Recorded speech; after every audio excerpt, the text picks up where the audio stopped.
שלום, שמי מרדכי ליפו, אני רופא, אני עוסק כל החיים שלי בחיבור בין אמונה, תורה ומדע.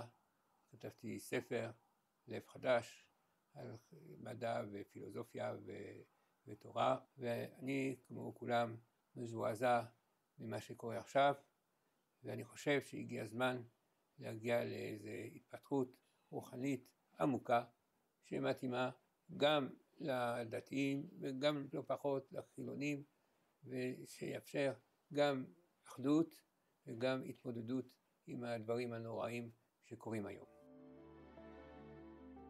מאז ה-7 באוקטובר מבינים יותר את הנחישות הדתית של אויבינו להשמיד את מדינת ישראל כמצווה דתית, מבוססת על הקוראן, ככה שהם מבינים את הקוראן, על השריה, הם אומרים בזה ממש מצווה מאוד מאוד חשובה מבחינה דתית, הם מוכנים בשביל זה לסבול ואפילו גם למות, הם צריכים למות כשהידים, ואנחנו צריכים להתמודד עם זה. ובשביל להתמודד עם זה צריך להשתמש גם בכוחות הרוחניים שלנו, של הציבור שלנו. יש לנו כוחות רוחניים אדירים, רק בגלל שאנחנו מפולגים בין דתיים וחילונים, חרדים והכל, אז זה לא מתבטא. צריכים למצוא משהו רוחני משותף, גם לדתיים וגם לחילונים. ספר התורה וספר התנ"ך הם העוגן המרכזי של רוח ישראל. מגילת העצמאות נפתחה במילים: בארץ ישראל קם העם היהודי, בה עוצבה דמותו הרוחנית, הדתית והמדינית. ובהמשך הוריש לעולם כולו את ספר הספרים הנצחי, אשר הביא לעולם אידיאלים של צדק, של יושר, של אהבה בין אנשים, של שלום בין העמים, ואנחנו הבינו את זה לעולם, ואנחנו צריכים להתחבר לשורשים שלנו, גם דתיים וגם חילונים. על פי ההנחיה של גדולי ישראל, הרב קוק, נציב מוולוז'ין, אם תסתכלו בספר דברים, בפרק ל', פרשת ניצבים, אתם תראו איך הפסוקים האלו מתאימים בדיוק לתקופה שלנו, ונותנים לנו גם את הדרך איך לנצח. הפסוקים האלו מחזקים את הרוח והחוסן הנפשי של העם, ונותנים לנו גם איך לשפר את היכולת שלנו, מה שנקרא קוגניטיבית, והיכולת לקחת החלטות נכונות. אם יהיה נידחך בקצה השמיים, משם יקבצך השם אלוקיך ומשם ייקחך, והביאך השם אלוקיך אל הארץ אשר יחשו אבותיך, וירישת והטיפך וירבך מאבותיך. וירישת זה ירושה, זה השלטון המדיני, מדינת ישראל בארץ האבות, ובהמשך והטיפך וירבך מאבותיך, זה המצב, השפע הכלכלי, הרבה ילדים, לפחות עד 7 באוקטובר. וזה מה שצריך להיות עכשיו. ומל השם את לבבך ואת לבב זרעך, אהבה את השם אלוקיך בכל לבבך ובכל נפשך למען חייך. ובהמשך, ונתן השם אלוקיך את כל העלות האלה על אויביך ועל שונאיך אשר ידפוך. תשימו לב גם שבינתיים לא מדובר גם על קיום מצוות, אלא שינוי בתודעה. מל מלשון ברית מילה, הסרת העורלה של הלב. זה מה שכתוב ביחזקאל על אותו דבר: הסירותי את לב האבן מבשרכם ונתתי לכם לב בשר. הפיכת הלב האבן ללב בשר. מה ההבדל בין לב אבן ללב בשר? מה ההבדל בין אבן ובשר? אנחנו מבינים שהאבן הוא קשה והבשר הוא רך. זה מה שצריך להיות.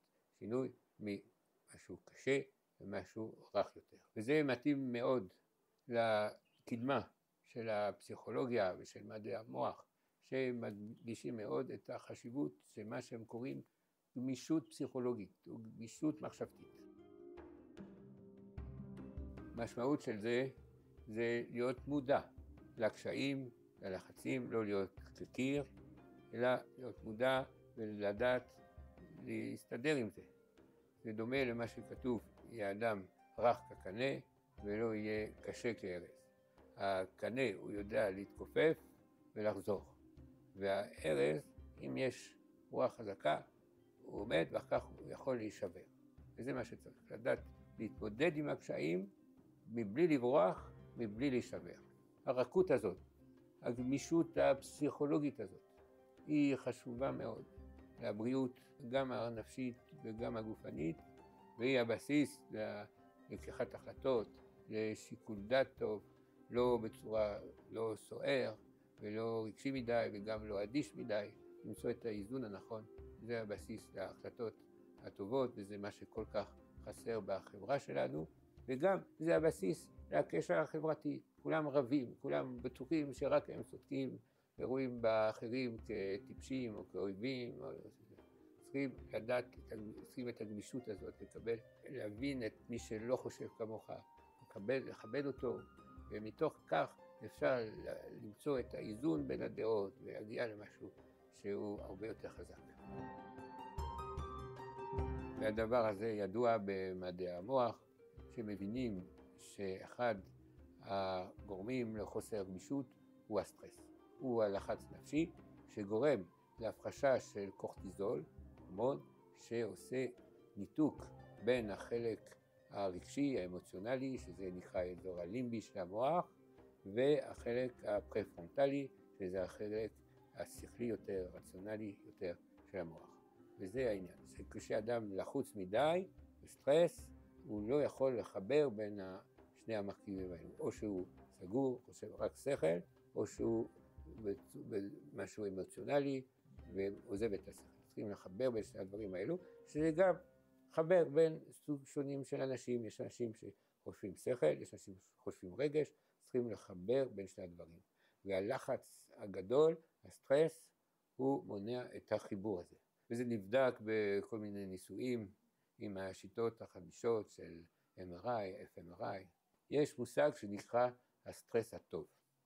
כשאדם שולט על הלחץ הנפשי, שהוא לא בורח ממנו ולא נשבר ממנו, יש משהו אמצעי שזה הסטרס הטוב, שהוא דווקא משהו בריא, וזה מה שצריכים להגיע אליו, של סטרס, לחץ נפשי עם שליטה. אדם יכול להרגיש לחץ נפשי ואחר כך להפסיק, זה בשליטה, וזה גורם שיש את ההפחשה הזאת של קורטיזול בזמן קצוב. וזה הבעיה של הפחשה מתמשכת של קורטיזול, שפוגעת גם בבריאות, במערכת החיסונית ובכלי דם, וגם ביכולת החשיבה.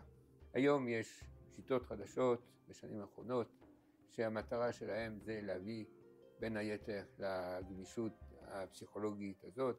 אחת השיטה המפורסמת קוראים לה ACT, באנגלית Acceptance and Commitment Therapy, או בעברית תרפיה, קבלת ומחויבות, שאדם לומד מצד אחד לקבל את מה שקורה, אבל לא לוותר על הרצונות שלו, על האידיאלים שלו. יש שני סוגים של מערכת עצבים.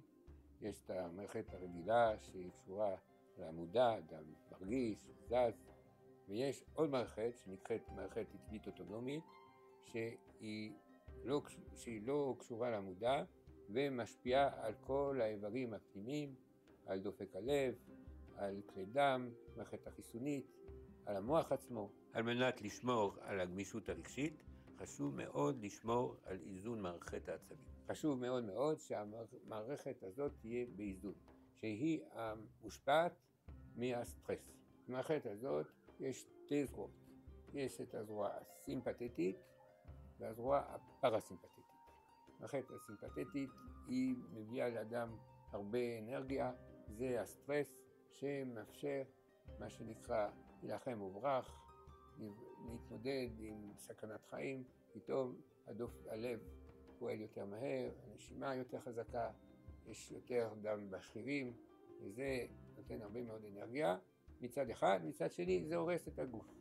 וכנגד יש את המערכת הפרסימפתטית, או הווגוס קוראים לזה גם כן, שמאפשרת מנוחה, חיזוק של הגוף והתאוששות וגם של המוח, והיא גורמת להאטת דופק הלב.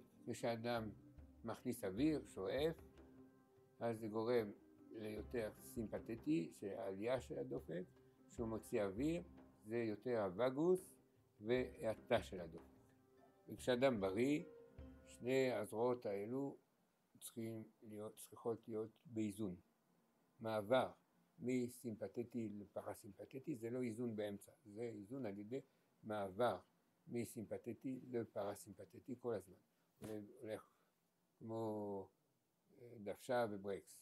וזה הביטוי המובהק ביותר של האיזון, זה המעבר הזה בין עלייה והאטה של הדופק כ10 פעמים בדקה, וזה נקרא השתנות הדופק, באנגלית heart rate variability, שזה אחד מהמדדים החשובים ביותר ברפואה של היום. בשביל להגיע לגמישות הפסיכולוגית, צריכים קודם כל אמרנו להוריד את הסטרס או לאזן אותו, שיהיה סטרס בשליטה, ויש שיטות שעוזרות לזה, יש שיטות של ביופידבק, יש שיטות של נשימות. עכשיו אפשר להוריד את הסטרס ולהגיע לאיזון מדויק של מערכת העצבית אוטונומית על ידי אפליקציה שפיתחנו בשם כינור לב, המבוססת על מוזיקה נגינה לפי קצב הלב, ושנותנת תוצאות מאוד טובות לאיזון שדיברנו עליו בין הסימפתטי והפרסימפתטי. אחרי שפיתחנו את השיטה הזאת, ראינו שהיא רמוזה בתיקוני הזוהר, ושמביא שדוד המלך היה מרגיע על ידי זה שהוא משמיע, שהוא מנגן בכינור לפי הדופק שהרופא בודק. עכשיו יש עוד נושא, גם כן, שהוא חשוב מאוד וחבל שאנשים לא מכירים אותו מספיק. זה מה שנקרא המוח הגמיש, הפלסטיות של המוח. שיודעים היום שגם אצל אדם מבוגר, אם הוא עושה תרגילים יומיומיים, כיוון של מדיטציה או כל מיני דברים, וחוזר על זה כל הזמן, זה גורם לשינוי במוח, שינוי ממש שרואים אותו בבדיקות MRI, האדם משתנה. וזה בדיוק מתאים למה שכתוב בתורה, מה לשם את לבבך, זה שינוי, להפוך את לב האבן ללב בשר, אדם משתנה, גם הלב שלו משתנה, קצב הלב שלו משתנה, לא רק בזמן הטיפול, גם באופן בסיסי. אנשים משתנים, זה לא רק שינוי בדעות, אלא זה שינוי ביכולת החשיבה. באמצעות כינור לב והקשבה לנגינה מסונכרנת לדופק הלב, אפשר להגיע למדיטציה מאוד מיוחדת ועמוקה, שמחברת במוח את דופק הלב, את הנשימה ואת רגש ההנאה למוזיקה.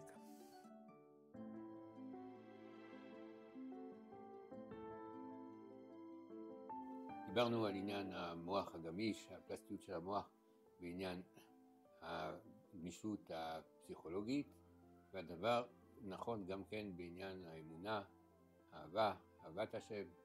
לא משנה עכשיו אם מדובר בדתיים או בחילונים, אפילו ביהודים או בדתות אחרות, יש תכונה מאוד מיוחדת של אנשים עם אמונה.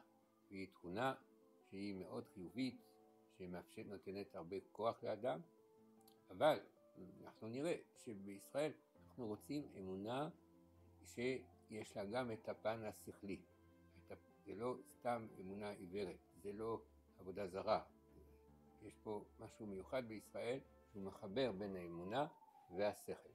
החלק השני של הפסוק מדבר על אהבה. אהבת השם זה קודם כל אהבה. יש חשיבות מאוד גדולה לאהבה. גם מבחינה בריאותית, יש הפחשה של דופמין, אוקסיטוצין, כל הדברים האלו מאוד בריאים. יש עניין מיוחד שמבינים היום יותר, זה בריא לאהוב. והרב קוק מסביר שאהבת השם מתחילה בכלל באהבה, באהבת כל אדם, ולמעלה מזה אהבת עם ישראל. ולמעלה מזה אך כך מגיעים לאהבת השם, שזה משהו שהוא מבוסס על התפיסה האחדותית, שהכל מחובר, גם מתחיל לחשוב לא רק על עצמו, לחשוב על משהו כללי, לחשוב שהכל מחובר ביחד, הוא פונה למקור הכל, זה אהבה טהורה שמוציאה את האדם מכבלי האגו. הוא מתייחס גם לעצמו וגם לכלל, יש את הכלל של המשפחה, של עם ישראל, של כלל האנושות, ויש גם את הכלל של הזמנים, שזה הבדל גדול בין התפיסה של היהודית של התורה והכל, ולמשל התפיסה הבודהיסטית שגם מסתכלת על הכלל, אבל לא על כלל מבחינת הזמן, שעם ישראל מאוד חשוב את ההיסטוריה של עם ישראל, מתחילים מאברהם, יצחק ויעקב, יציאת מצרים, הכל מחובר ביחד, וזה סוג של תפיסה שמאפיינת את עם ישראל. בשביל לגרום לשינוי במוח צריך תרגול. למשל, להגיד תהילים, אבל לא להגיד את זה בצורה אוטומטית, אלא להבין כל מילה, להתרכז בכל מילה, ולחזור על זה כל יום. זה גם מה שיהודים דתיים מתפללים כל יום, או 3 פעמים ביום, אבל בתנאי, והם מתפללים עם ריכוז, מכל הלב, אז זה גורם לשינוי במוח. אז כמו שדיברנו, יש את הצד הרגשי של האהבה, ויש גם צד יותר שכלי של הנפש, זה מה שכתוב, אהבה את השם אלוקיך בכל לבבך, הלב, ובכל נפשך. מה זה בכל נפשך? מבחינה שכלית, אין לנו תפיסה בבורא. זה מה שכתוב בכל הספרים, וזה גם מתאים לשכל של הפילוסופיה. אחד הפילוסופים החשובים, זה היה קאנט, עמנואל קאנט, שדיבר על זה שאין למוח של האדם אפשרות של תפיסה במשהו שמעבר לעולם. ובשונה לגישה הפוסט-מודרנית, האתאיסטית, עם ישראל רואה בעולם את התהליך האלוקי של התפתחות העולם, המגמה האלוקית של התפתחות היקום, שמתחילה בדומם, בצומח, באדם חכם, אדם הנבון, ומעבר לזה יש משהו מאוד מיוחד לישראל, שזה התפתחות של אומה. לא רק אדם הפרטי, אלא רוצים לראות התפתחות של אומה. וזה הייעוד של עם ישראל לפי התורה, להיות עם חכם ונבון, מבחינה שכלית, רגשית, מוסרית וגם רוחנית, עם שאלוהים קרובים אליו. ועם כזה יש לו יכולת, צריך להיות יכולת ופוטנציאל להיות אור לגויים ולהביא שלום בין העמים, מה שכתוב